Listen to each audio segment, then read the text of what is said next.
What makes a great Fire Emblem chapter? Is it how it interacts with the story? Does it need to feature a really cool recruitable unit or maybe have a really cool boss? This is obviously a very subjective question, and so everybody's answers will be correct in their own way, but for me, I like chapters that make the player think.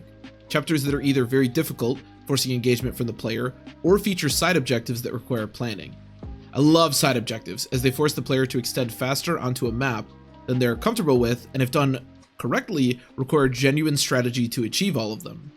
Chapter 3 of Fire Emblem 6 offers choke points to handle the incoming cavaliers at the start of the chapter, but also spawns pirates after a few turns to attack the villages. The southern one in particular features a robe the player really wants, forcing the player to either choose the riskier path of extending into the cavaliers and pirates or foregoing a really powerful item in the robe. Chapter 7 of the same game is insane in its own right, but features multiple green units the player wants to recruit and forces you to extend into the enemy to talk to them.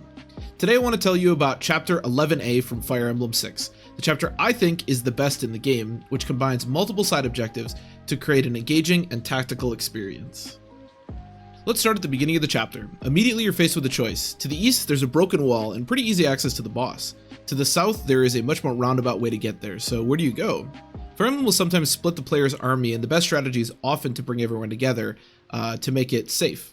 But this chapter does not force a split. It's up to the player how many of the side objectives they want to get, as by not sending anyone to the south or to the east will likely result in the loss of some of the villages. Speaking of the villages, let's talk about them because there is a bunch of them on this chapter, two of which are very far from the starting location of the player and close to the mountains where the brigands spawn on turn 6, and they will of course go to destroy the villages immediately upon spawning. This forces some action on the player to get there in time. You also get a hero's crest for keeping them all alive, along with of course the items you get from visiting the villages.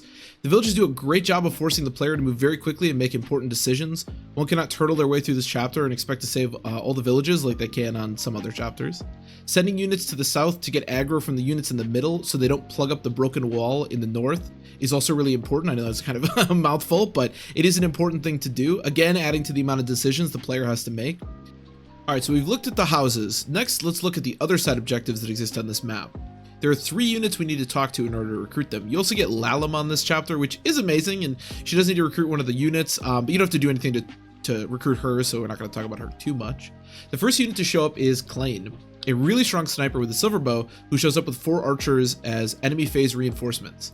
He shows up in the south, and so having Clarine there to recruit him immediately is very important. Just a quick side note here, there is a chance that Klain and Tate, who we'll talk about in a minute, don't move the turn they spawn, which really sucks. For our purposes, just assume that they do move. It really sucks if they don't and can throw a wrench in this chapter, which, to be fair, maybe makes it a little bit more interesting, but honestly just really shouldn't happen in my opinion.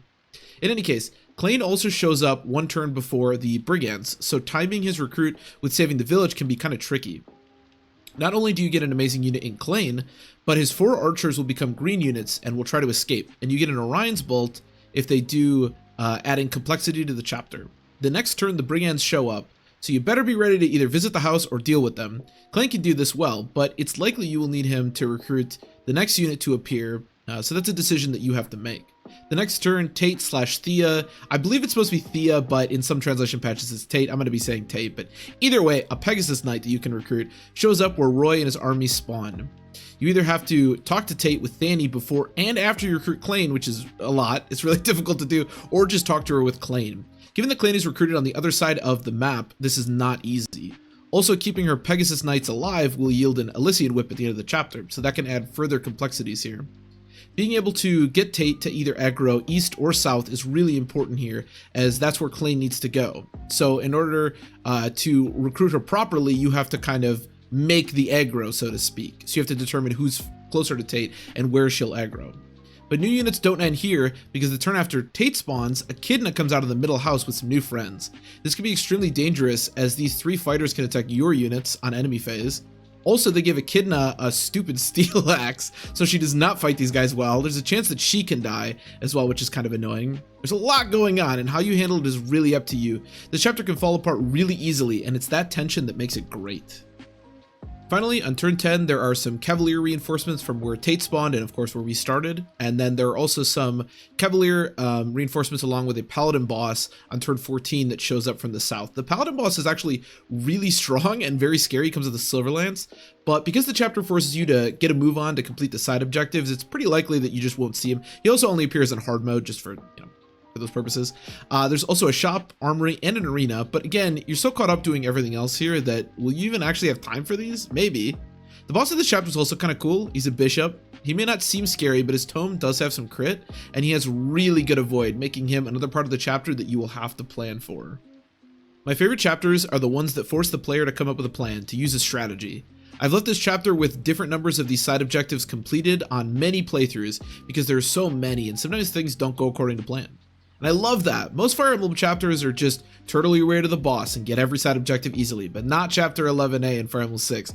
Chapter 11A is great.